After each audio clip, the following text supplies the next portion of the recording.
አለይኩም ወራህመቱላሂ ወበረካቱ። ውድና የተከበራችሁ የቻናሌ ተከታታዮች እንዴት ናቸው? ሰላም ነኝ አልሐምዱሊላህ። ዛሬ የምንሰራው ደግሞ ቀለል ያለ ለልጆች የሚሆን ምግብ ነው ማለት ነው። ኢንሻአላህ ተከታተሉኝ። አሁን ሽንኩርትና ቲማቲም ከትፌ ባንድ አድርጌያለሁ ማለት ነው። ኢንሻአላህ አብራችሁ ቆዩ። ሼር፣ ኮሜንት፣ ሰብስክራይብ በማድረግ አበረታቱኝ። ጀማሪ ነኝ ማለት ነው። ስለምትሰጡኝ ደግሞ አስተያየት በጣም ነው የማመሰግነው።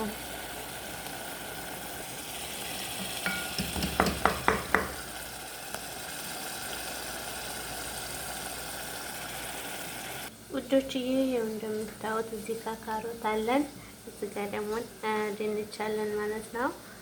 ኢንሻአላህ አሁን ደግሞ እንቀላቅለዋለን በአንድ አድርገን። በመጀመሪያ ካሮቱን እናደርጋለን። እንደዚህ አድርገን ቆረጥ አድርገን ማለት ነው እንዲበስልልን። በመቀጠል ደግሞ ድንቹን እንጨምራለን ማለት ነው። ድንቻችንን እንጨምራለን።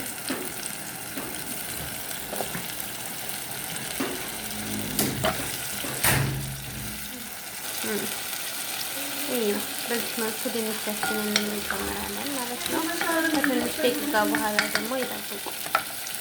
ይሄው በዚህ መልኩ እየበሰለልን ነው ማለት ነው። እናንተም ለልጆቻችሁ ጀርቡት፣ ቆንጆ ነው። በተለይ ለልጆች ከ6 እስከ 1 ዓመት ላሉ ህጻናት በጣም ቆንጆ ምግብ ነው፣ ገንቢ ምግብ ነው። በዚህ በኩል ኢንሻአላህ ይከታተሉን፣ ያበረታቱን። በዚህ መልኩ ይበስላል።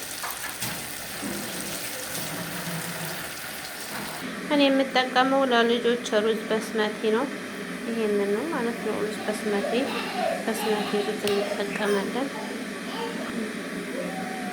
ይሄንን ይመስላል ሩዝ በስመቲ። እኔ የሚበቃኝን ያህል አቅባለሁ ማለት ነው። እኔ አንድ ካሳ ነው የተጠቀምኩት። ታጣጣው ማለት ነው። ሩዝ ከታጠበ በኋላ ይሄንን ይመስላል። ለትንሽ ደቂቃ ሳህን ላይ ያቆዩት ራስ ይላል ማለት ነው። ሐላል መሰል ልጆች ለመብላት አይቸገሩም። ሲበስልም ደግሞ አይቆይም፣ አያስቸግረንም፣ ጊዜ የማይፈጅብንም።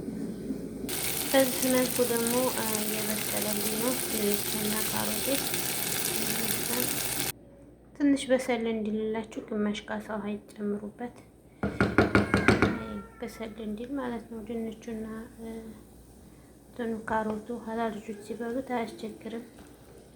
በዚህ መልኩ ይሆናል ማለት ነው።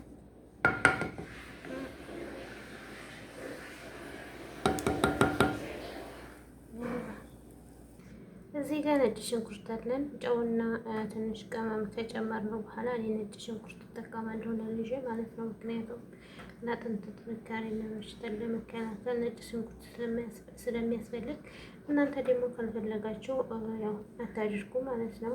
እኔ ግን ለልጄ ይሄ ስለሚስማማት ነጭ ሽንኩርት እጠቀማለሁኝ። ይሄን ከፈቀፈቅኩ በኋላ ጨምረዋለሁ ማለት ነው።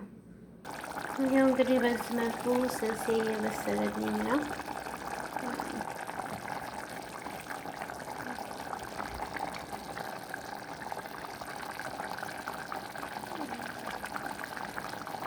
በዚህ መልኩ ስልስ እየበሰለልኝ ነው። መጨመር ነው የሚቀረን ማለት ነው። የተበሰለ በኋላ